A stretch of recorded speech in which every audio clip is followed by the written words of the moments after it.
పేతురు రాసిన మొదటి పత్రిక 1వ అధ్యాయం 3వ వచనం.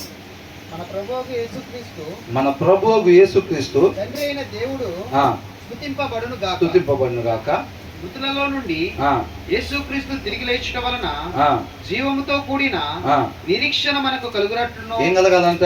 నిరీక్షణ మనకు కలుగునట్లు. జీవముతో కూడిన నిరీక్షణ మనకి కలుగునట్లు అనగా అక్షయమైనది.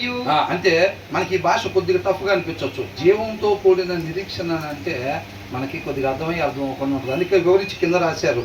జీవంతో కూడిన నిరీక్షణ అంటే ఏంటంటే అనగా అక్షయమైనది నిర్మలమైనది వాడబారనిదైన స్వాస్యము మనకు కలుగునట్లు. ఎందుకోసం అంటే ఆయన పునరుద్ధానంలో తిరిగి లేచింది. మృతులలో నుండి యేసుక్రీస్తు తిరిగి లేచుట వలన మనకేం రావాలంట? జీవంతో కూడిన నిరీక్షణ కలుగునట్లు అనగా అక్షయమైనది నిర్మలమైనది వాడబారనిదినైనా స్వాస్థ్యము మనకు కలిగినట్లు. ఆయన తిరిగి లేచింది దేనికంట? మనకు ఆ నిత్య జీవము కలగాలి. మనం అందరం కూడా పోగొట్టుకున్న నిత్య జీవాన్ని అంటే తండ్రి దగ్గరికి చేరుకోవాలి. ఆ మరణ పునరుద్ధానాలు జరిగింది దానికి. మనం అతిక్రమం చేయటం వలన ఏమొచ్చింది? పాపం చేయటం వల్ల మరణం వచ్చింది. ఆ మరణం వల్ల ఎవరు కూడా ఆయా తండ్రి దగ్గరికి చేరుకోలేని పరిస్థితి. అంటే ఆ ఏదైనా దగ్గర నుంచి తండ్రి దగ్గర నుంచి దూరం అయిపోయి ఆ గేట్లు వేసేసారు కదా, దేవదూతలు ఉన్నారు కదా, అక్కడ ఏం చేయాలి? పరిశుద్ధమైన రక్తం దాని మీద ప్రోక్షింపబడాలి. మీకు అర్థమవటం కోసం నేను చెప్పాను. అర్థమవుతుందండి? ఆ గేట్లు మన తెలివితేటతో మన బలంతో తెలుసుకునేవి కాదనమాట. ఆ పాపాన్ని ఆ మరణాన్ని తీసివేయాలి. తీసివేస్తేనే ఆ గేట్లు ఓపెన్ అవుతాయి అన్నమాట. ఆ పరిశుద్ధమైన రక్తం ద్వారా బలియాగం ద్వారా ఏం చేశాడంటే యేసుక్రీస్తు వారు మరలా తండ్రి దగ్గరికి ఆయన కుమారులైన మనం ఆయన కుమార్తెలైన మనం తండ్రి దగ్గరికి సమాధాన పడి ఆయన దగ్గరికి వెళ్ళటం కోసం ఏం చేశాడు? ఈ బలియాగాన్ని చేశాడు అన్నమాట. అతిక్రమం చేసాం కదా, కాబట్టి ఆ అతిక్రమం ఇంకా చేయకుండా దానికోసం ఆయన పరిహారం చెల్లించేసి పునరుద్ధానులై తిరిగి లెగిసి తండ్రి దగ్గరికి చేరుకుని మనకి మార్గాన్ని చూపించాడు. అంటే ఒకళ్ళు చనిపోయి మరలా బ్రతకటం ద్వారా తండ్రి దగ్గరికి చేరుకోవచ్చు అన్నమాట. అంతేనా? ఎంతమందికి అర్థమైంది? మనం పండు తిన్న తర్వాత తండ్రి దగ్గరికి ఎలా చేరుకోవాలో మార్గం ఎవరికి తెలియట్లేదు. ఆ పాపం నుంచి ఎలా బయటపడాలో తెలియట్లేదు. మరణాన్ని ఎలా జయించాలో తెలియట్లేదు. అప్పుడు ఎవరినైతే మనం గుండెల మీద తన్నామో ఆయన మనల్ని ప్రేమించి, ఎవరంటే ప్రేమించింది? ఎవరినైతే గుండెల మీద తన్నామో ఆయన మనల్ని ప్రేమించి, ఆయనలాగా మనం ఉండాలంటే మనకి ఎవరైతే అన్యాయం చేశారో వాళ్ళు మనం ఏం చేయాలి? ప్రేమించాలి. మన శత్రువులు మనం ఏం చేయాలి? ప్రేమించాలి. మన ఇబ్బంది పెట్టిన వాళ్ళు మనం ప్రేమించాలి. కాబట్టి ఎవరినైతే గుండెల మీద తన్నామో ఆయన మనల్ని ప్రేమించి ఆయన కుమారుని పంపించి, నా కుమారులు నా కుమార్తెలు వాళ్ళు అక్రమం చేశారు, అవిధేయత చూపించారు, అంత మాత్రం వదిలేశాడా? వదిలేయలేదు. ఆయన కుమారుని పంపించి ఆ మార్గాన్ని చూపించాడు. మనమందరం దిక్కుతోచున్న స్థితిలో ఉన్నప్పుడు ఏం చేశాడు? మార్గాన్ని చూపించాడు. మనిషి ఉండాల్సింది అక్కడ కాదు, తండ్రికి దూరంగా కాదు ఉండాల్సింది, తండ్రితో పాటు యుగయుగాలు ఉండాలన్నమాట. దానికోసం మనిషిని తయారు చేశాడు. కాబట్టి ఆయన కుమారుణ్ణి పంపించి మన కోసం మనం చేసిన తప్పులకి, దోషాలకి, అతిక్రమాలకి శిక్ష ఆయన అనుభవించేటట్టుగా చేశాడు. అంతగా దేవుడు మనల్ని ప్రేమిస్తాడు. మన కుమార్తెను పంపిస్తామా వేరే వాళ్ళ రక్షణ కొరకు? ఆయనలో నాటబడి అనేక మంది మిషనరీలు వచ్చి వాళ్ళ ప్రాణాలు అర్పించారు మన కోసం, మన రక్షణ కోసం. అర్థమవుతుందండి? ప్రాణాలని పట్టించుకో. ఇక్కడ ఈ లోక సంబంధంగా ఎవరైతే ప్రాణాలు కావాలని కోరుకుంటారో వాళ్ళు దాన్ని పోగొట్టుకుంటారని రాస్తుంది. అవునా? కాబట్టి మనం ఏం చేయాలంట? ఒకరు చనిపోయి, యేసుక్రీస్తు చనిపోయారా లేదా? పునరుద్ధానులై తిరిగి లేగొట్టడం వలన మరలా తండ్రి దగ్గరికి చేరుకున్నాడు. కాబట్టి అదే మార్గం అన్నమాట. మనం ఏం చేయాలి? ఆ పండు తిన్న స్వభావం నుంచి మనం ఏం కావాలి? మరణానికి గురి కావాలి. మరణానికి గురి కావాలి. మరలా ఆయనలో పునరుద్ధానులై తిరిగి లెగవాలి.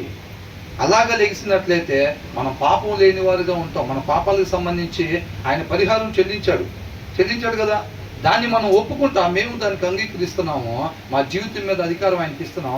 ఇక మీదట ఇదివరకులాగా అతిక్రమంగా కాకుండా ఇక మేము క్రమంగానే జీవిస్తాం అనేది బాప్తీసు తీర్మానం అన్నమాట.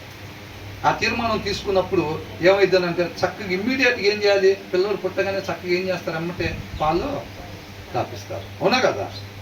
కాబట్టి మనం కూడా ఆ తీర్మానం తీసుకున్న తర్వాత అక్కడి నుంచి ఏం చేయాలి, వాక్యం చదువుతూ ఉండాలి. చక్కగా వాక్యం చదువుతూ ఉంటే మనం లాస్ట్ ఈస్టర్కి చెప్పుకున్నాం ఈ మెసేజ్ ఏంటంట, సిమ్ 1 సిమ్ 2.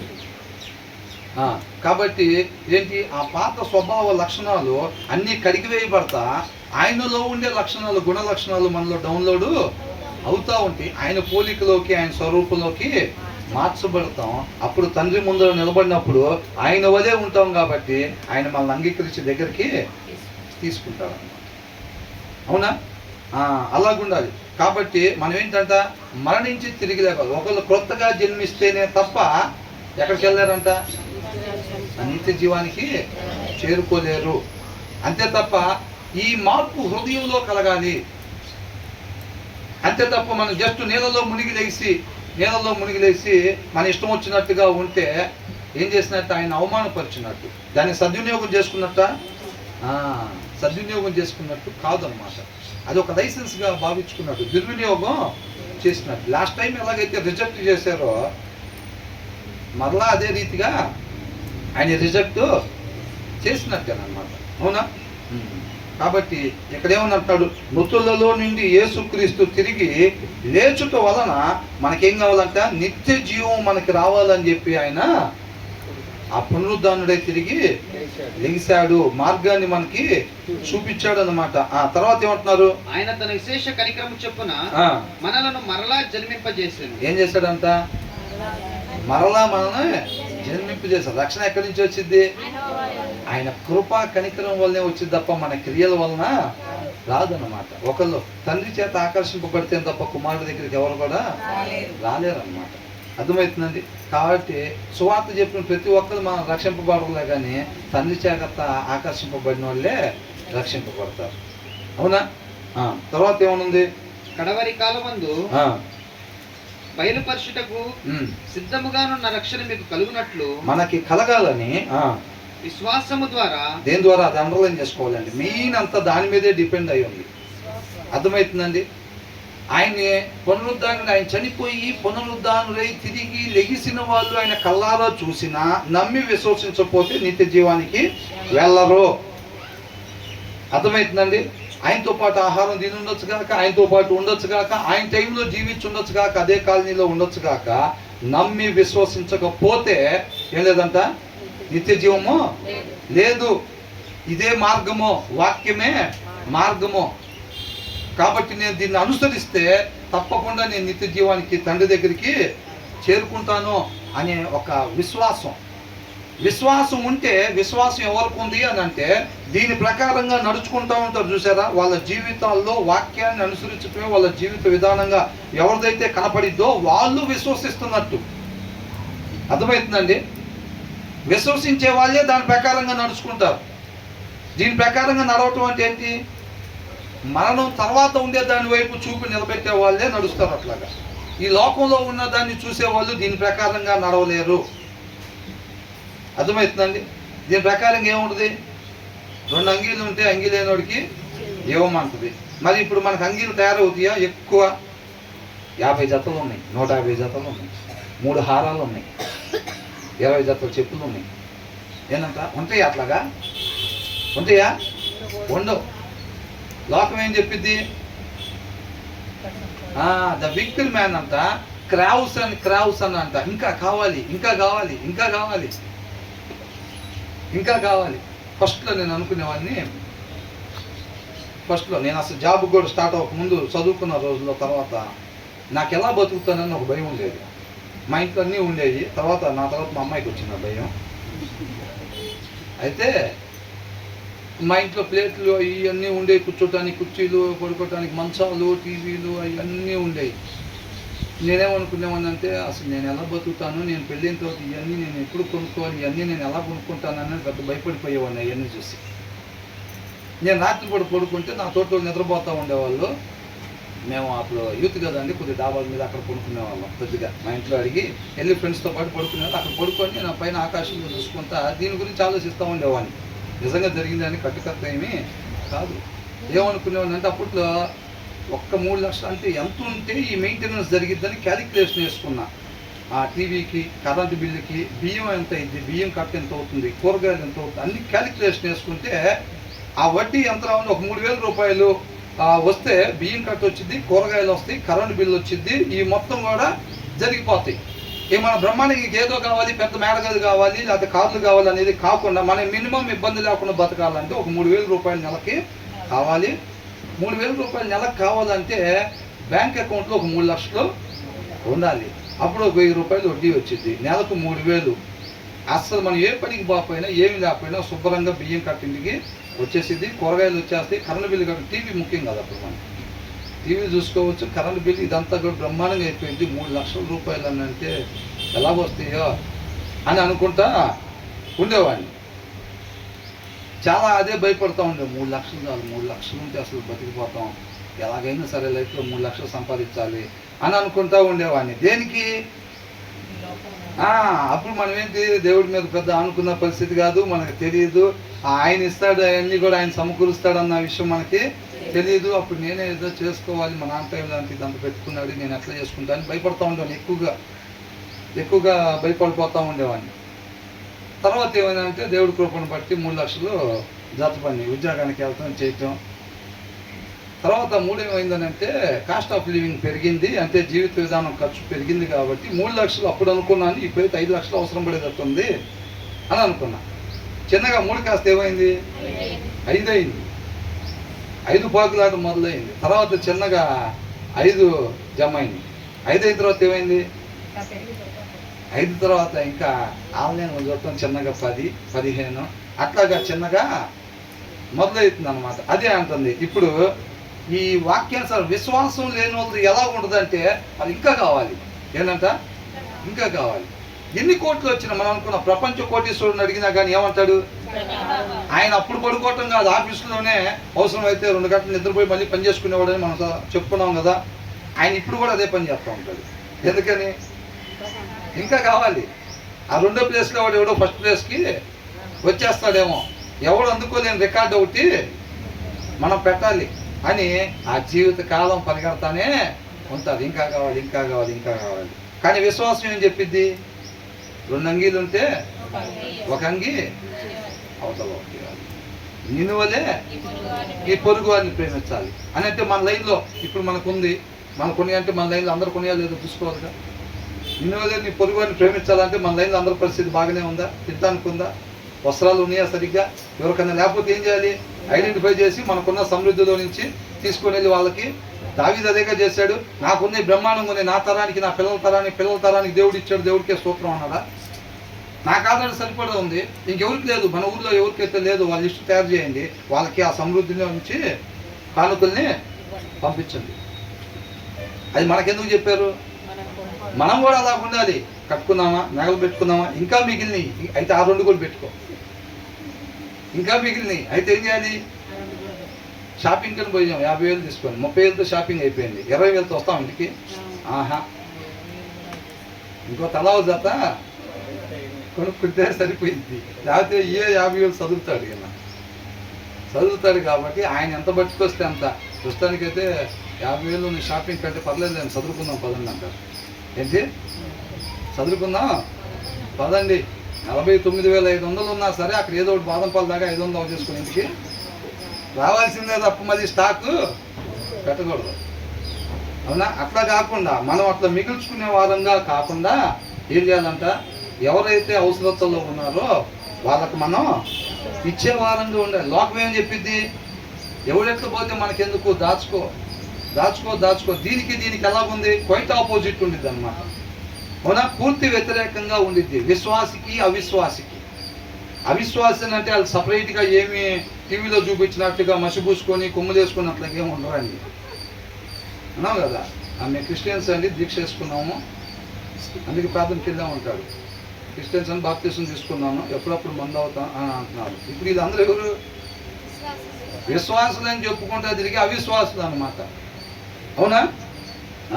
అలా ఉండకుండా నిజమైన విశ్వాసం కలిగి ఉండాలి. కాబట్టి ఇక్కడ ఏమంటున్నాడు, కడవరి కాలమందంతా బయలుపరచబడుటకు సిద్ధముగా ఉన్న రక్షణ మీకు కలుగునట్లు విశ్వాసము ద్వారా ఆ రక్షణ మనకు కలగాలంటే ఏం చేయాలంట? విశ్వాసము ద్వారా దేవుని శక్తి చేత కాపాడుబడు. మీ కొరకు విశ్వాసం లేకపోతే ఈ లోక సంబంధమైన వాటిని చూస్తూ ఉంటాం, వాటి కోసం పరిగెడతా ఉంటాం. మనకి దేవుని శక్తి మనకి కాపుదలగా ఉండదు. విశ్వాసం కలిగిన వారికే ఏంటంటే దేవుని శక్తి చేత కాపాడబడు మీ కొరకు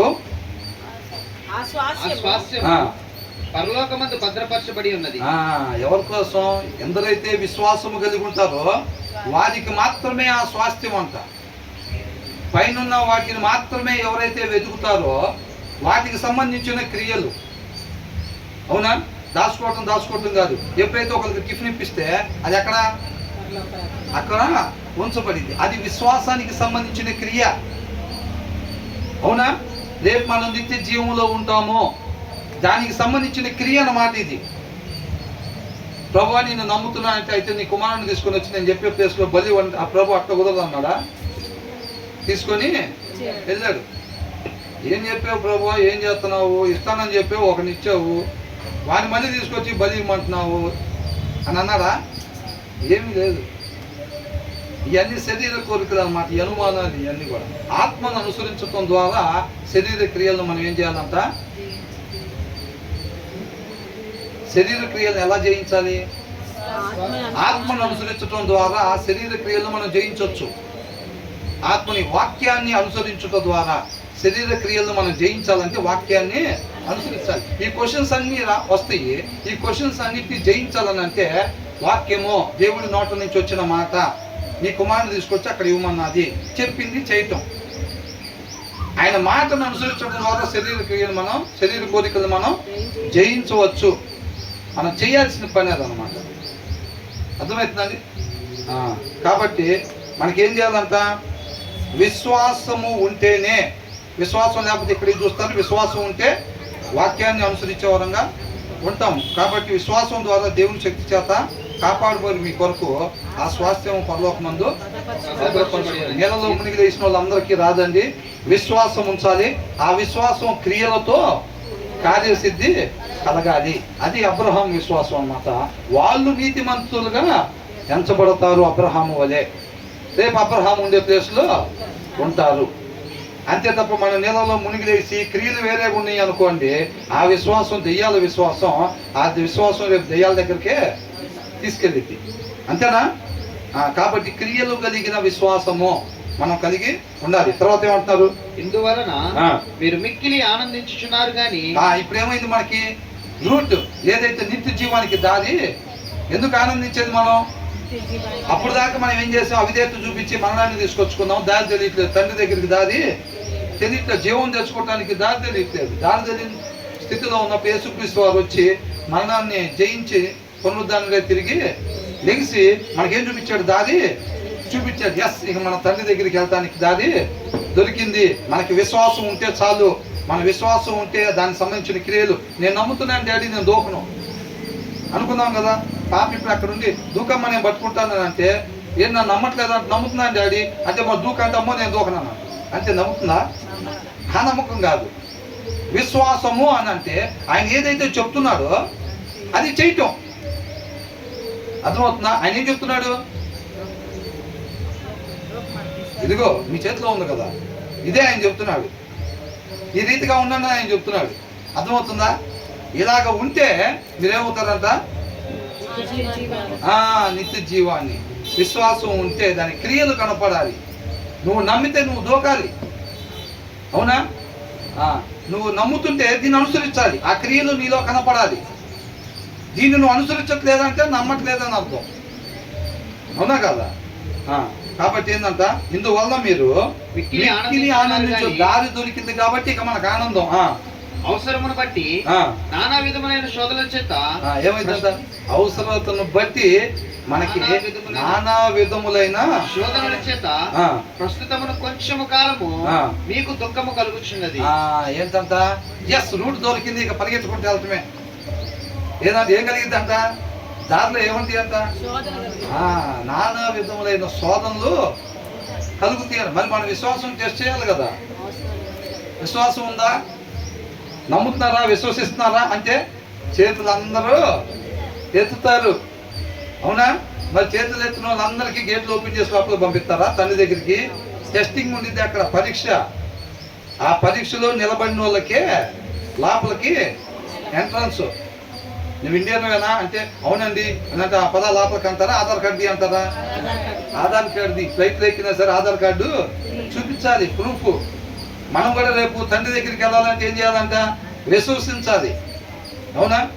విశ్వాసం ఉందా? ఉందండి, పదా లోపలికి కాదు, టెస్ట్ చేస్తారన్నమాట. ఆధార్ కార్డు చూసినట్టుగా, ఆధార్ కార్డు చూసినట్టు. దేని ద్వారా? దేని ద్వారా? శోధనల ద్వారా.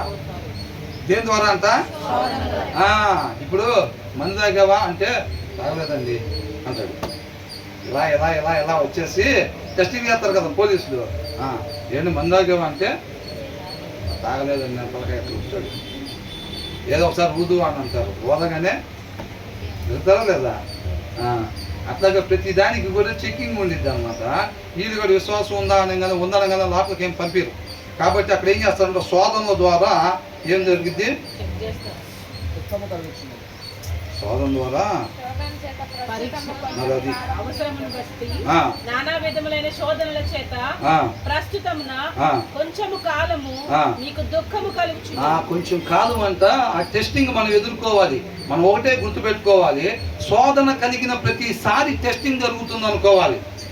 అది ఎగ్జామ్ అన్నమాట. శోధన వచ్చిన ప్రతిసారి ఏంటి? ఎగ్జామ్. అది దాన్ని మనం దృష్టిలో పెట్టుకోవాలి. కాబట్టి కింద ఏమంటున్నారు?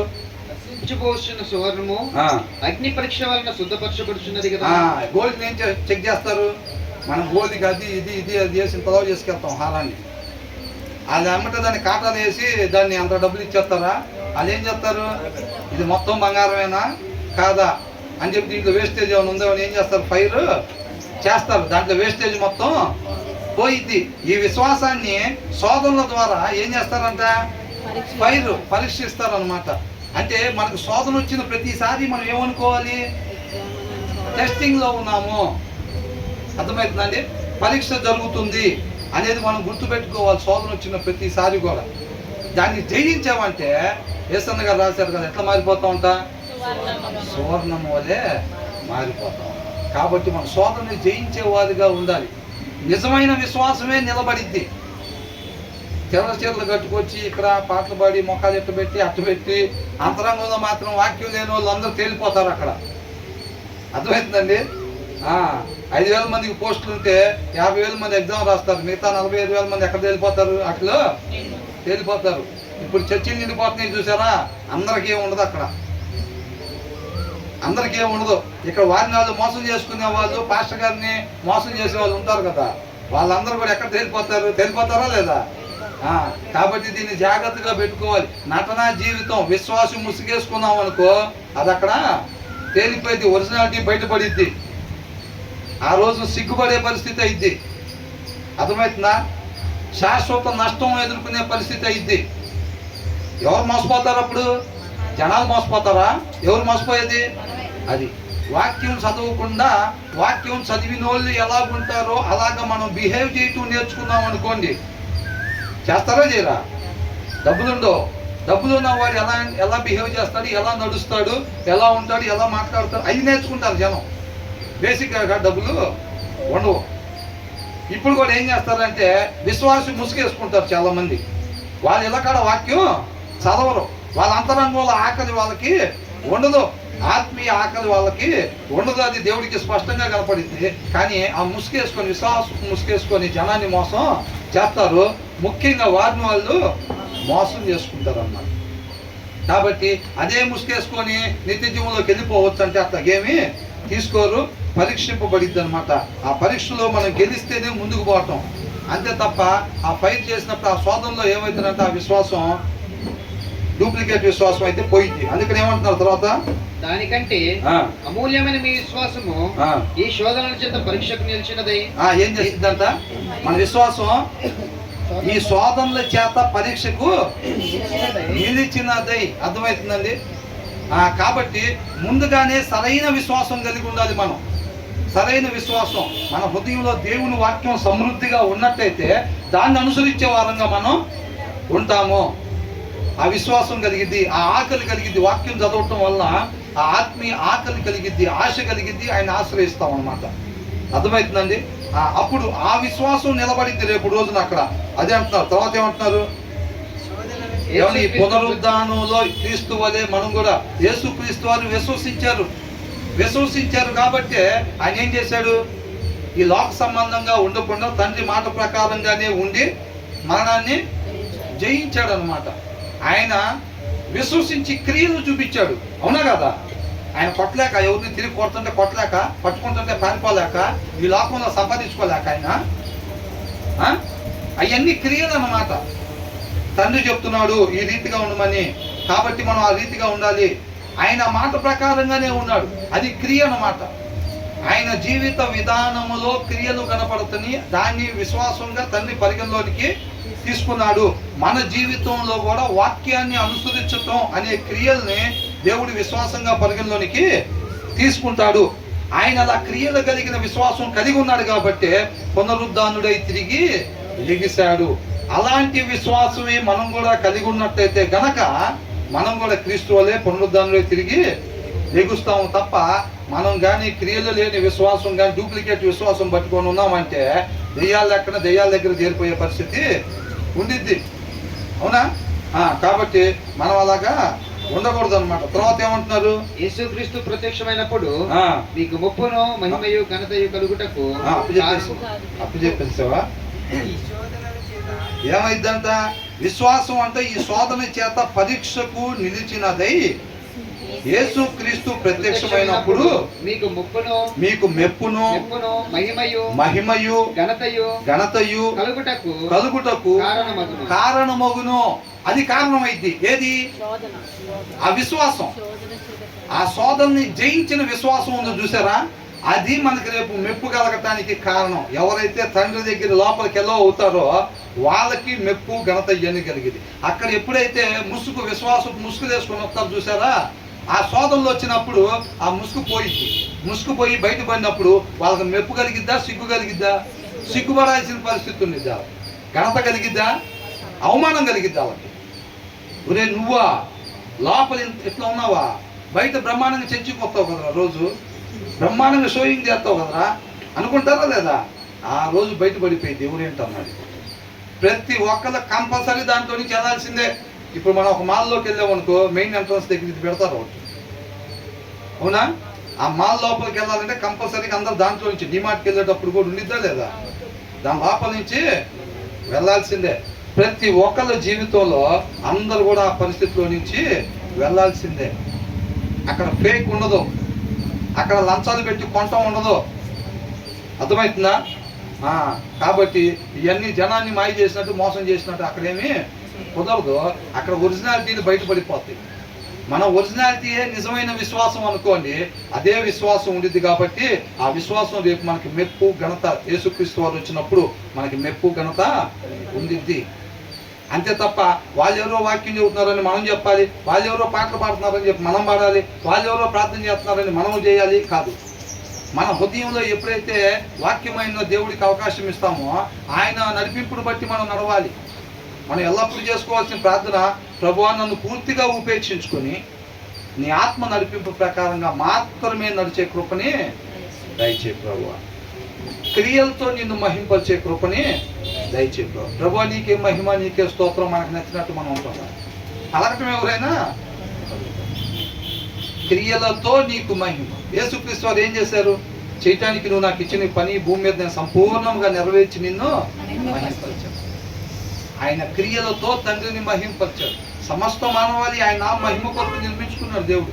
కాబట్టి నీకే మహిమ, నీకే స్తోత్రాలని నోటితో చెప్పడం కాదండి, మన జీవిత విధానం ద్వారా ఆయన మహింపరిచే వారంగా ఉండాలి. అది క్రీస్తు వలె జీవించడం. దానికి కొంచెం లోతైన వాక్య సారాంశం మనకి కావాలి. పైపైన ఎందుకు బ్రదర్ అంత మనకు అవసరం? అసలు ఏదన్నా పైపైన 4 పాటలు, ఒక పావుగంట ప్రార్థన, ఒక 20 నిమిషాల వాక్యం సరిపోదా? అని సరిపోదా? అర్థమవుతుందిగా. ఆ శోధనలు ఎదుర్కోవాలంటే ఎలాగా? అవునా కదా? బలం లేకపోతే ఏమి ఎదుర్కొంటాం? మన చుట్టూ అనేక మంది ఉంటారు. ఇటు పక్కన 3 స్టేట్లు బిల్డింగ్ వేసే ఆయన ఉంటాడు, ఇంటి ముందు పెద్ద కారు కొనే ఆయన ఉంటాడు, ఇటు పక్కన చూస్తే ఒక లగ్జరీ లైఫ్ అనుభవించే ఆయన ఉంటాడు. వెనకాల చూస్తేనే ఒక బాగా పదవులు సంపాదించుకొని బాగా అందరి చేత పెద్ద మనిషి అనిపించుకునే మన చుట్టూ ఉంటారు. వీళ్ళ మధ్యలో మనం ఎలా ఉండాలి? క్రీస్తు వలే ఉండాలి. క్రీస్తు ఎక్కడ ఉన్నాడు? పరలోకంలో ఉన్నాడు. అట్లాగా ఈ లోకంలో ఏ రీతిగా ఉండాలో ఆయన జీవించి మనకు చూపించాడు. యేసుక్రీస్తు వారి పక్కన లేరా ధనవంతులు, ఈర్ష్యపరులు, స్వార్థపరులు లేరా? వాళ్ళందరంగా ఈయన సిలివేసింది, అవునా కదా? కాబట్టి వాళ్ళందరి మధ్యలో ఆయన తండ్రి ఇష్ట ప్రకారంగా జీవించాడు. మనం కూడా ఎక్కడ జీవించాలి? రేపు నిత్య జీవంలో ఎరగదీస్తా కాదు, ఆడికి వెళ్తే కదా ఎరగదీయటానికి. ఏదో నుంచి ఇక్కడ ఎరగదీస్తేనే అక్కడికి ఎంట్రన్స్, లేకపోతే లేదు. కాబట్టి మనం విశ్వాసము కలిగి ఉండాలి. ఆ విశ్వాసం కోసం పునరుద్ధానుడై ఆయన తిరిగి లెగిశాడు.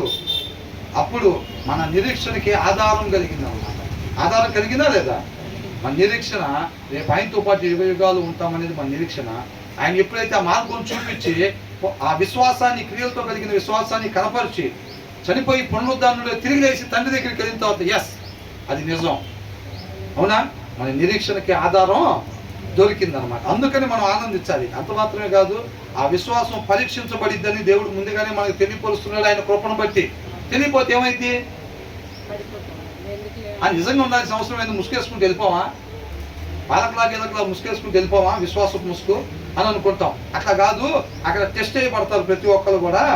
శోధనల చేత పరీక్ష జరిగిద్ది విశ్వాసానికి. అది నిజంగా క్రియలు కలిగిన విశ్వాసం, క్రీస్తు వల్లే ఉండే విశ్వాసం, అబ్రహాం లాగా క్రియలు కలిగిన విశ్వాసం అయితేనే అక్కడ నిలబడిద్ది, లేకపోతే తేలిపోయిద్ది అన్న సంగతి ముందే ఆయన కృపను బట్టి మనకి తెలియపరిచాడు. కాబట్టి మనం చక్కగా మన వాక్యం చదివే వారంగా ఉండాలి. వాక్యం బాగా చదివేటప్పుడు ఆశ కలిగిద్ది, ఆయన ఆశ్రయిస్తాం. కాబట్టి నిజమైన విశ్వాసం కలిగి మనం ఉంటాం. ఆ క్రియలు కలిగి రేపు తండ్రితో పాటు యుగ యుగాలు ఉంటాం అన్నమాట. యేసుక్రీస్తు వారు వచ్చినప్పుడు ఆ మెప్పు, ఘనత, మహిమ మనకి కలిగిద్ది అన్నమాట. తర్వాత మీరు ఆయనను చూడకపోయినను ఆయనను ప్రేమించుచున్నారు. మనం ఆయన చూసావా? యేసుక్రీస్తు వారిని ఆ టైంలో మనం లేవుగా చూడటానికి. ఆయన చనిపోయినప్పుడు మనం ఉన్నాం అక్కడ. ఆయన పునరుద్ధారణలో తిరిగి లేచినప్పుడు మిగతా వాళ్ళకి కనపడినట్టు మనం చూసాం, ఆయన్ని చూడదా. అయినా మనం ఏం చేస్తున్నాం అంట? ఆయన మనం ఏం చేస్తున్నాం? ప్రేమిస్తున్నాం. ప్రేమిస్తున్నారు అంటే ఏంటి? ఒకళ్ళు ఆయన ప్రేమిస్తున్నారు అని అంటే ఆయన ఆజ్ఞల్ని గైకొనాలి. అంతేగా మన ప్రజగా చేస్తుంది ఏంటి? వాక్యాన్ని చదివి ఇది తండ్రి మాట, దీని ప్రకారంగా మనం నడుచుకోవాలి అని చెప్పి ఆయన ఆజ్ఞలు, ఆయన వాక్యానుసారంగా మనం జీవిస్తున్నాం. ఆయన్ని మనం చూడకపోయినా, మీరు ఆయన్ని చూడకపోయినాను ఆయన వాక్య ప్రకారంగా మీరు నడుచుకుంటున్నారు అని అర్థం. ప్రేమిస్తున్నారు అని అంటే అంతే కదా? మనం చూడలేదు ఆయన్ని, కానీ ఏం చేస్తున్నాం? మనం నమ్మి విశ్వసిస్తున్నాం. ఆయన పునరుద్ధానుడై తిరిగి లేచాడు. మేము చూడకపోయినా సరే మేము నమ్ముతున్నాం. మేము నమ్మటమే కాదు, ఆ నమ్మకం క్రియలు కలిగిన నమ్మకం. అది ఎలాంటిదంటే ఇదిగో మేము వాక్యాన్ని అనుసరిస్తాం. మా జీవిత విధానం చెక్ చేసుకోండి, మా జీవితాన్ని చెక్ చేసుకోండి. మా జీవితంలో ఆ వాక్యాన్ని అనుసరించే క్రియలు కనపడుతున్నాయి, అవునా? మేము అది చూడకపోయినా సరే మేము ఆయన తిరిగి లెగిశాడు అని చెప్పి మేము నమ్ముతున్నాము, విశ్వసిస్తున్నాము. మేము కూడా ఆ విశ్వాసాన్ని కలిగి మా జీవితంలో ఆ క్రియలు చేస్తున్నాం. తండ్రి మాట ప్రకారంగా కుమారుడు ఎలాగైతే నడుచుకున్నాడో క్రియలు కలిగిన విశ్వాసంతో ఆయన పునరుద్ధారణలో తిరిగి లేచాడు. ఇక మా నిరీక్షణకు ఆధారం దొరికింది. మేము కూడా ఏం చేస్తాం? ఆయన మాట ప్రకారంగా మేము నడుచుకోవటం అనే క్రియలు కలిగిన విశ్వాసంతో మేము కూడా తప్పనిసరిగా పునరుద్ధారణలో తిరిగి లేచి తండ్రి దగ్గరికి చేరుకుంటాము. కాబట్టి మీరు ఆయనను చూడకపోయినను ఆయనను ప్రేమించుతున్నారు. ఇప్పుడు ఆయనను కనులారా చూడకయే విశ్వసించుచు ఏం చేస్తున్నారు? ఇప్పుడే మన కనులారా చూసామా? చూడలా. ఆయన ఏం చేస్తున్నాం? విశ్వసిస్తున్నాం లేదా? ఎస్, ఆయనే మార్గం, ఆయనే సత్యం, ఆయనే జీవం. తప్పనిసరిగా మాకు కూడా పునరుద్ధానం ఉంది. నిత్య జీవంలో మాకు కూడా అవకాశం ఉంది. తండ్రితో పాటు మేము కూడా యుగ యుగాలు, యేసుక్రీస్తు వారు ఎలా అయితే తండ్రితో పాటు ఉంటున్నారో యుగ యుగాలు ఎలాగైతే ఉంటారో మేము కూడా ఆ రీతిగా ఉంటాము అని చెప్పి విశ్వసిస్తున్నాం, మనం చూడకపోయినా సరే, అవునా?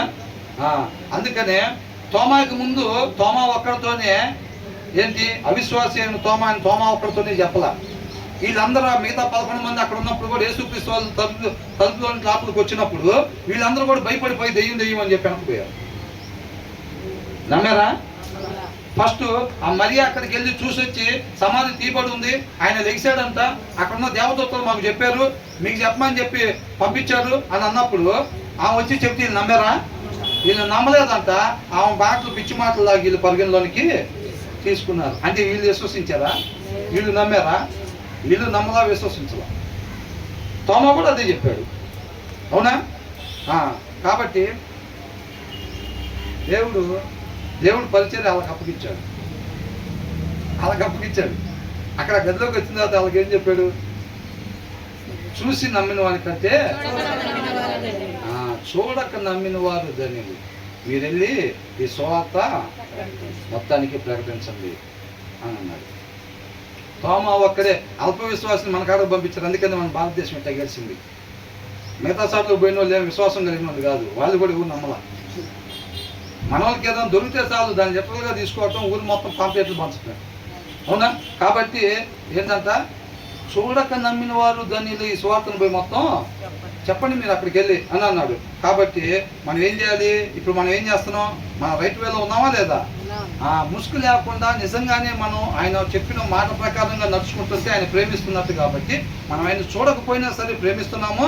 అంత మాత్రమే కాదు, ఆయన చూడకపోయినా సరే కన్నులారా చూడకయే విశ్వసిస్తున్నాం మనం. అవునా? జాగ్రత్తగా గుర్తుపెట్టుకోండి. విశ్వసిస్తున్నట్టయితే గనక వాక్యానుసారంగా మన జీవితం ఉండాలి. అలా ఉండాలి అని అంటే మన హృదయంలో వాక్యం ఉండాలి ఎనీ టైం. అర్థమైందా? అది లేకపోతే గనక డూప్లికేట్ విశ్వాసం ఉండింది. శోధన వచ్చినప్పుడు పడిపోతాము. కాబట్టి ప్రతి దానికి స్టార్టింగ్ వాక్యం చదవటమే. అందుకని పేతురు రాసిన పత్రికలోనే ఏమనుంది? ఈ మొదటి అధ్యాయం చివరిలో 22వ వచనం ఒకసారి చూడండి. మొదటి అధ్యాయం చివరి వచ్చిన 22వ వచనం. 22 మీరు క్షయబీజం నుండి కాక శాశ్వతమైన జీవము గల దేవుని వాక్యము మూలముగా అక్షయ బీజము నుండి పుట్టింపబడిన వారు కనుక నిష్కపటమైన సహోదర ప్రేమ అంటే దేవుని ప్రేమ. A person desire is ever lasting unfailing love. దేవుని ప్రేమ కోరుకుంటారు ప్రతి ఒక్కళ్ళు కూడా మన నుంచి. అవునా? కాబట్టి మన క్షయ బీజం నుంచి కాకుండా అక్షయమైన దేవుని వాక్యం వల్ల మనం పుట్టిన వారు అయితే మనకేం కావాలి? సహోదర ప్రేమ, దేవుని ప్రేమ మనం కలిగి ఉండాలి. అర్థమవుతుందండి? అలా కాకుండా లోపల ఇంకా కుళ్ళు కొడుతుంది, ఈర్షు కొడుతుంది, ద్వేషం వస్తుందని అంటే హృదయంలో వాక్యం లేదు. దావీదు ఆ దినాన్ని కోట మీద ఉన్నట్టుగా ఉన్నామని అర్థం. అర్థమవుతుందండి? సంసోన్ దలీలా దగ్గర ఉన్నట్టుగా, మోషే బండతో మాట్లాడమంటే కర్ర తీసుకుని కొట్టేటప్పుడు ఎలా ఉన్నాడో అలా ఉన్నామని అర్థం అన్నమాట. ఇవన్నీ అర్థమవుతుందా? కాబట్టి మనం ఏం చేయాలి? అలా సహోదర ప్రేమ కలిగి ఉండాలంట. అలాగా ఏం చేయాలి? సహోదర ప్రేమ కలుగునట్లు సత్యం ఏంటి? వాక్య సారాంశం సత్యము. అది ఎలా కలిగిద్దంట? మనం దేవుని ద్వారా పుట్టిన వారం అయితే మనకేం కావాలంటే నిష్కపటమైన సహోదర ప్రేమ కలిగి ఉండాలండి. అది గుర్తు. ఎవరి దగ్గర అయితే దేవుని ప్రేమ ఉండిద్దో వాళ్ళు దేవుని ద్వారా పుట్టారని అర్థం. అర్థమవుతుందండి? ఎవరి కాళ్ళు అనేసుకుంటే కదా, నువ్వు అక్కడవేనా, నేను కూడా దేవుని ద్వారా పుట్టా, మనందరం ఎవరి పిల్లలు అనుకోగానే సరిపోదు. అట్లాగా అర్థమవుతుందండి? అది క్రియారూపకంగా కనపడాలి. మనలో క్రీస్తు మాత్రమే కనపడాలి మన జీవిత విధానంలో. అర్థమవుతుందండి? అప్పుడు మనం వాక్యము ద్వారా పుట్టినట్టు. ఒకళ్ళు కొత్తగా జన్మిస్తేనే అంటే మనం పక్కన దగ్గర ఉన్న నీళ్ళలో పోయి మునిగి లేకుండా మారిపోయినా క్రీస్తులాగా అంటే అట్టగేమి మారిపోరు. కాబట్టి మనం వాక్యం ద్వారా కనబడ్డాము అని అంటే ఖచ్చితంగా దేవుడి ప్రేమే మనలో కనపడాలి. ఆ తర్వాత ఏమన్నా కలుగునట్లు మీరు సత్యమునకు విధేయులవుట చేత మీ మనస్సులను పవిత్రపరచుకుని వారయ్యుండి ఒకరినొకడు హృదయపూర్వకంగాను వికటముగాను ప్రేమించుడి. మిమ్మల్ని మీరు అన్నారా? మీ కుటుంబ సభ్యుల వరకు అన్నారా? మీ రక్త సంబంధికుల వరకు అన్నారా? ఏమన్నారు? ఒకరినొకరు. ఏ దేశం వాడైనా, ఏ కులమైనా, ఏ మతమైనా, ఎవరినైనా సరే మనం ఎలా ప్రేమించాలంట? హోలాటెడ్గా మనం ప్రేమించాలి. హృదయపూర్వకంగా క్రీస్తు వలె మనం ప్రేమించే వారంగా ఉండాలన్నమాట. మనం అర్థమవుతుందండి? మనం విశ్వసిస్తే ఇలా ఉంటాం, విశ్వసిస్తే క్రీస్తు వలె మనం ఉంటాం. ఈ విశ్వాసం రేపు శోధనలో నిలబడిద్దని అంటున్నాడు. అర్థమవుతుందండి? యేసుక్రీస్తు వారిని పరీక్షించారా? పరీక్షించలేదా? శోధనల ద్వారా పరీక్షించిన తర్వాత ఆ పరీక్షలో ఆయన జయాన్ని పొందుకున్నారు. మనం కూడా ఏంటంటే మీరు కూడా విశ్వసించినట్టయితే కనుక రేపు ఆయన దగ్గర ఏం కలిగిద్ది? మెప్పు ఘనత కలిగిద్ది. కానీ ఆ విశ్వాసాన్ని ఏం చేస్తారంట? శోధనల ద్వారా పరీక్షిస్తారు. కాబట్టి కొంతకాలం మీకు శ్రమ ఉంటుంది. దేవుడు మిమ్మల్ని తీసుకున్న దాకా, తండ్రి యేసుక్రీస్తు వారిని తీసుకున్న దాకా ఆయనకి శ్రమ. అవునా? మనల్ని కూడా దేవుడు తీసుకునేదాకా శ్రమ. ఆయన ఎప్పుడు తీసుకుంటావు? ప్రభా ఎప్పుడు తీసుకుంటావు? నెల రోజులైతే ఓర్చుకుంటావు ప్రభా. అలాగా అది మనకు అనవసరం. ఆయన ఎప్పుడు తీసుకుంటాడు? నెల ఉంచుతాడా, సంవత్సరం ఉంచుతాడా, 10 సంవత్సరాలు ఉంచుతాడా, మనకి అనవసరం. ఆయన ఉంచినంత వరకు కూడా మనం ఏం చేయాలి? ఈ కొంతకాలం శ్రమలు అనే శోధనని మనం జయించి విశ్వాసాన్ని ప్రూవ్ చేసుకునే వాళ్ళంగా ఉండాలన్నమాట. తర్వాత ఏమంటున్నారు? కాబట్టి అలాంటి కలవాలంటే సర్వశరీరులు ఏంటంట? వారి అందమంతయు గడ్డి పువ్వు వలె ఉన్నది. అట్ ద సేమ్ టైం చెప్తున్నారు, జరిగేది ఇది, ఉండాల్సిన విధానం ఇది. కానీ ఈ లోకంలో మాత్రం ఇలా ఉండిద్ది. అది రంగుల ప్రపంచంలా కనపడిద్ది. దాన్ని నమ్మబాకండి. అది ఎలా ఉంటుంది? ఫ్లీటింగ్ వ్యాపారం అని అనుకున్నాం కదా. అవునా? ఆవిరి లాంటిది. చూస్తే అది శాశ్వతం ఉండిద్ది అనుకుంటాం, కానీ క్షణంలో పోయిద్ది అన్నమాట. భ్రమ కలిగిస్తాడు అపవాది. కాబట్టి సర్వశరీరులు గడ్డిని పోయిన వారు. వారి అందమంతయు గడ్డి పువ్వు వలె ఉన్నది. గడ్డి ఎన్నును, దాని పువ్వులను రాలును. అయితే ప్రభు వాక్యము ఎల్లప్పుడూ నిల్చును. మీకు ప్రకటింపబడిన సువార్త ఈ వాక్యమే. తర్వాత ప్రభువు దయాళుడని మీరు రుచి చూచి ఉండేడల సమస్తమైన దుష్టత్వమును, సమస్తమైన కపటమును, వేషధారణను, అసూయను, సమస్త దూషణ మాటలను మాని క్రొత్తగా జన్మించిన శిశువును పోలిన వారే నిర్మలమైన వాక్యమును. అది కొత్తగా జన్మిస్తేనంట శిశువును పోలిన వారే అని అంటే అప్పుడే కొత్తగా జన్మించాం. మరణానికి గురయ్యి ఆయనలో మనం జన్మించాం అన్నమాట. వాక్యంలో జన్మించాం. జన్మించిన తర్వాత ఏంటంట? శిశువును పోలిన వారై నిర్మలమైన వాక్యమును పాల వలన రక్షణ విషయంలో ఎదుగు నిమిత్తము ఏం చేయాలంట? వాక్యమును పాల వలన అని అంటున్నారు. ఏంటంట? కొత్తగా జన్మించిన పిల్లడికి ఎలాగైతే పాలు తాపిస్తారో మనం ఏం చేయాలంట? వాక్యం అనే పాలు. అవునా? శిశువుగా ఉన్నప్పుడు ఆ శిశువు కొంచెం పెద్దోడైన తర్వాత ఆహారం. అవునా? ఆహారం. అక్కడ పాలు ఆపేసినా చనిపోతాడు, ఇక్కడ ఆహారం ఆపేసినా చనిపోతాడు. అంతేనా? అంటే పాలు ఆపచ్చా ఆపకూడదా? ఆహారం ఆపచ్చా ఆపకూడదా? ఆపకూడదు. బ్రతికినంత కాలం అది తీసుకుంటానే ఉండాలి. మనం కూడా ఏం చేయాలంట? వాక్యం అనే పాలన అంట బ్రతికినంత కాలం ఏం చేయాలి? చదువుతా ఉండాలన్నమాట. చదువుతా ఉంటే మనం ఆ రీతిగా ఉండాలని ఆశ కలిగి ఆయన్ని ఆశ్రయిస్తాం. ఆయన మనం తృప్తిపరుస్తూ ఉంటాడు. ఇది జరుగుతూనే ఉండాలన్నమాట అంతం వరకు కూడా. యేసుక్రీస్తు వారు అలాగే జయించాడు లోకాన్ని. ఆ వాక్యం తండ్రి మాట లేకుండా జయించలేము. తండ్రి మాట లేకుండా మనం ఈ లోకాన్ని జయించలేము. ఈ లోకాన్ని జయింపజేసేది ఆ విశ్వాసమేనంట. ఎస్, నేను నమ్ముతున్నాను ఆయన మార్గం, ఆయన తండ్రి దగ్గరికి చేరుస్తాడు, దానికి సమర్థుడు అని చెప్పి నమ్ముతున్నాను. నమ్మితే దీని ప్రకారం ఉండాలి. అవునా? నమ్మకానికి ఇదేగా. ఈ క్రియలతో కార్యసిద్ధి కలగాలి ఆ నమ్మకానికి. అట్లా లేకుండా ఉట్టి నమ్మకమే అయితే మాత్రం రేపు తేలిపోయింది. నమ్మనోడు, ఉట్టిగానే నమ్మినోడు ఇద్దరు తేలిపోతారు. అసలు నమ్మనోడు కూడా ఎక్కడ ఉంటాడు? నరకంలోనే ఉంటాడు. క్రియలు లేకుండా నమ్మినోళ్ళు కూడా ఎక్కడ ఉంటారు? క్రియలు లేకుండా నమ్మినోళ్ళు కూడా నరకంలోనే ఉంటారు. అర్థమవుతుందండి? కాబట్టి మన జీవిత విధానమే వాక్యాన్ని అనుసరించడం కావాలి. ఆ క్రియల్ని దేవుడు విశ్వాసంగా పరిగణలోకి తీసుకుంటాడు. ఆ విశ్వాసం రేపు నిలబడిద్ది అన్నమాట పరీక్షలో. ఆ తర్వాత ఏమంటున్నారు? రక్షణ విషయంలో ఎదుగు నిమిత్తము ఆ పాలన అపేక్షించు. ఏం చేయాలంటే అపేక్షించాలా? మనం ఏం చేస్తాం? ప్రభా ఇప్పుడు ఇవాళ గురువారం కదా, ప్రభా బైబిల్ తీయమంటావేంది?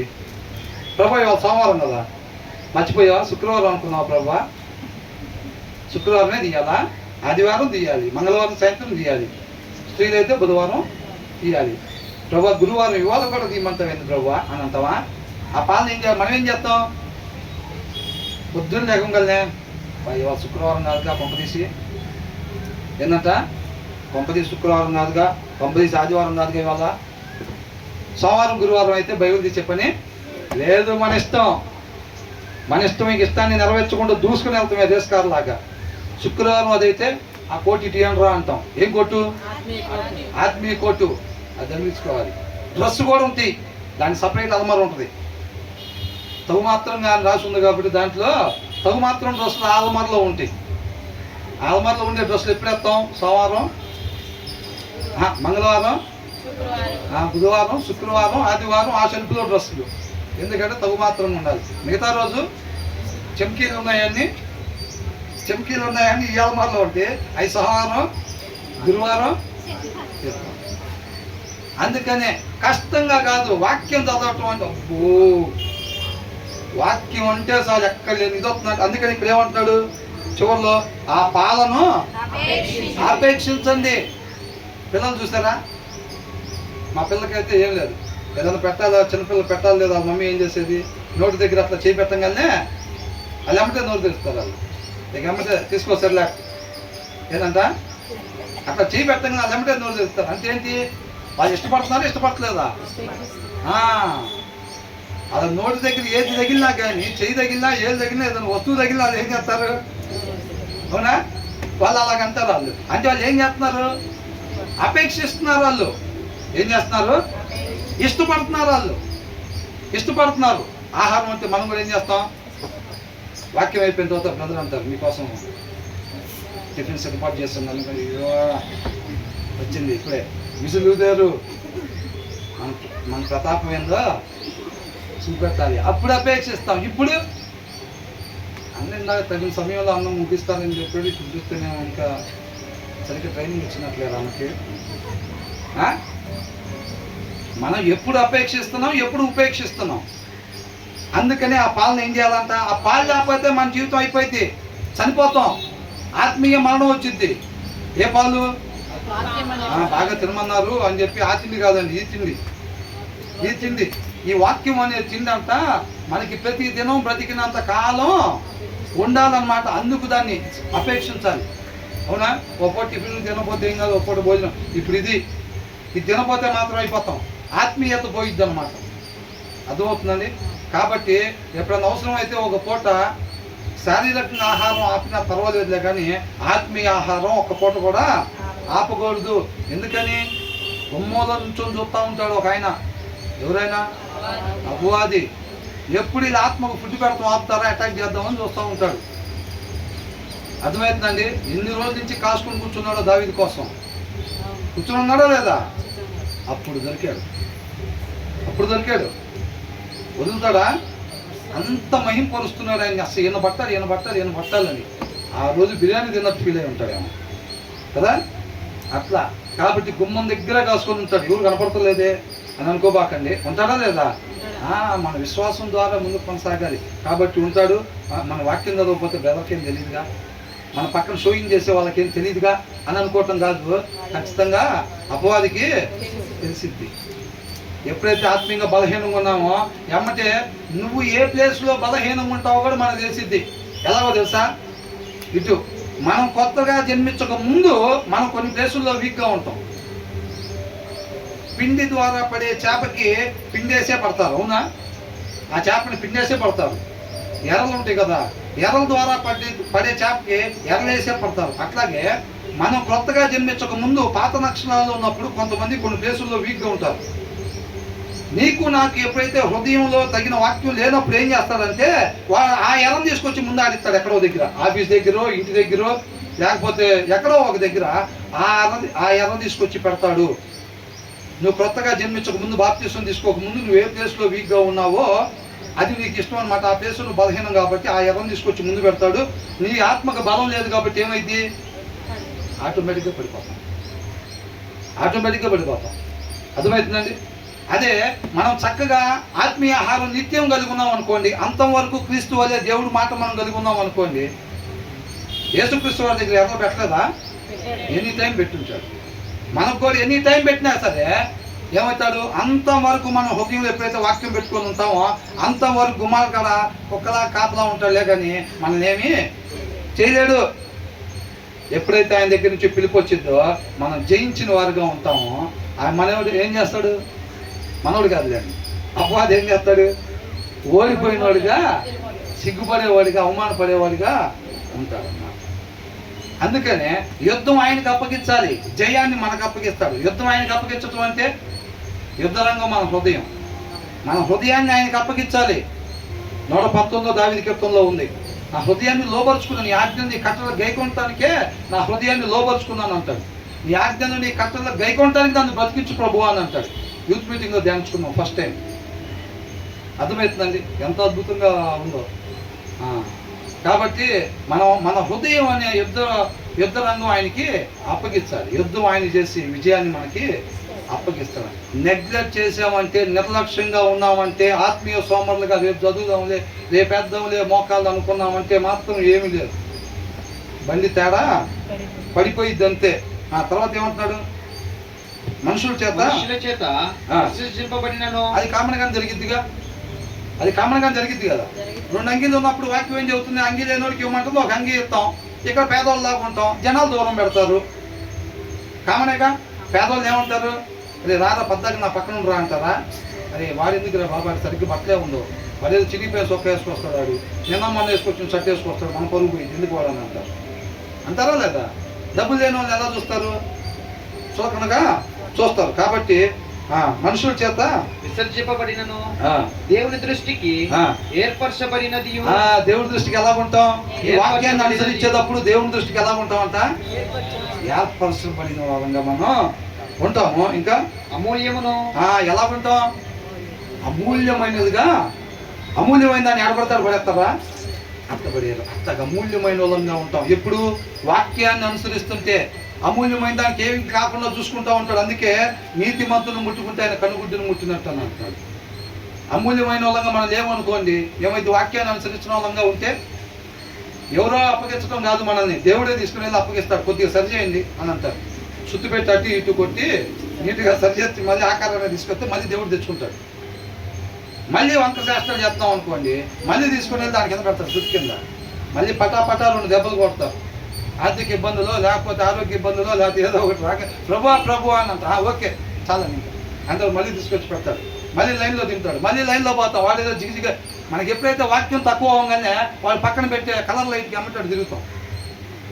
తిరగగానే ఏం చేస్తాడు? మళ్ళీ దాన్ని తీసుకెళ్ళి సుత్తి కింద పెడతాడు. దేవుడు ప్రేమించాడు కాబట్టి పెడుతున్నాడు. అవునా? కాబట్టి తర్వాత ఏమంటున్నాడు? అమూల్యమును దేవుని దృష్టికి ఏర్పరచబడినది అమూల్యమును సజీవమునైన రాయగు ప్రభువునొద్దకు వచ్చిన వారై యేసుక్రీస్తు ద్వారా మనం అంటే ఏర్పరచబడిన అమూల్యమైన సజీవమైన రాయిలాగా ఉంటామంట. అప్పుడు ఎప్పుడు వాక్యాన్ని అనుసరించేటప్పుడు యేసుక్రీస్తు ద్వారా దేవునికి అనుకూలమగు ఆత్మ సంబంధమైన బలులర్పించుటకు పరిశుద్ధ యాజకులుగా ఉండునట్లు. ఎవరంట?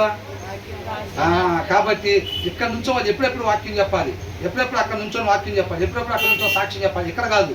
పరిశుద్ధ యాజకులు ఎక్కడ ఉండాలి? దేనికోసం ఆశపడాలి? అక్కడ యాజకులుగా ఉండేదానికోసం ఆశపడాలి. తప్పులేదు. ఖచ్చితంగా ప్రతి ఒక్కరు కూడా అక్కడ పరిశుద్ధ యాజకులుగా ఉండేదానికోసం ఆశపడాలి అంతే. ఒకవేళ ఇక్కడ కూడా దేవుడు నడిపించాడు అనుకోండి, ఆయన ఇష్టపడితే కనుక మనం ఎక్కడైనా ఉండాలి. ఎక్కడ నిలబడితే ఇక్కడ ఉండాలి, అక్కడ నిలబడితే అక్కడ నిలబడాలి అంతే. ఆ తర్వాత ఏమంటారు? పరిశుద్ధ యాజకులుగా ఉండునట్లు మీరును సజీవమైన రాళ్ల వలె నుండి ఆత్మ సంబంధమైన మందిరముగా కట్టబడుచున్నారు. ఏమవుతున్నాం అంట మనం? ఆత్మీయ నూతన యెరూషలేము అంటే అది. నూతన యెరూషలేము అంటే అది. మనం ఆ ప్లేస్లో మనం ఎలా ఉండాలంట? ఆత్మీయ రాయిలాగా. ఆయన మందిరాన్ని నిర్మిస్తున్నాడు. ఒక్కొక్క రాయిని సెలెక్ట్ చేసుకుంటున్నాడు. ఇది పనికొచ్చిద్దా? ఆ జడ్సన్ రాయి పనికొచ్చిద్దా? ఆ నన్సీ రాయి పనికొచ్చిద్దా? ఆనంద్ రాయి పనికొచ్చిద్దా? ఈ రాయి బాగుంది, ఇది ఇక్కడ పెడితే పర్ఫెక్ట్గా సెట్ అయింది. ఆ రాయి తీసుకుంటాడు, అక్కడ పెట్టుకుంటాడు. అవునా? ఇంకే రాయి పనికొచ్చిద్దని చూస్తున్నాడు. మనకెళ్ళి ప్రతి నరుని చూస్తూ ఉంటాడో లేదా? చూస్తున్నాడు.